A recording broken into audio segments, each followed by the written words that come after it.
পায়রাগুলোকে আজকে বিকেলবেলা এই ছাড়লাম। এখন এই সকাল, এখন বিকেলবেলা কটা বাজে এখন?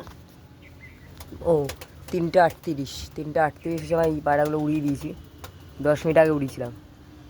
তারাও এখন অনেকটাই হাইট নিয়েছে গরমের মধ্যেই। আমি ওড়াইনি বলতে গেলে, মানে বাইরে ছেড়েছি। ও দেখি সঙ্গে সঙ্গে মোবাইলে দেখা যাচ্ছে এই 3টে পায়রা, এই যে অনেকটাই জুম করেছি, এই যে এই এই এতটা দূরে উঠছে।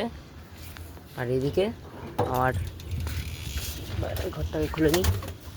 এই যে সব পায়রাগুলো বসা, এই যে এখান থেকে দুটো পায়রা মানে এখানে নেই, তো নিচের জোড়া দিয়েছি। আর বাকি দেখি কালকে কতগুলো পায়রা এসেছিলো, কিন্তু সব কটাই গোলা। তাদের মধ্যে দুটো বাচ্চা পায়রা ছিল গোলা। এবার আমি না ধরবো না, আমি গোলা পায়রা ধরি না। এবার সামনে দেখে ধরেছি একটাকে, রেখেছি, আবার ছেড়ে দেবো। আমি গোলা পায়রা পুষি না কোনো দিন। আর এই এই বাইরে থেকে একটা পায়রা ঢুকে গেছে, এই দেখো বাইরে থেকে একটা, ওই কালো পায়রা যেটা দেখছে, এই কালোটা, এটা বাইরের।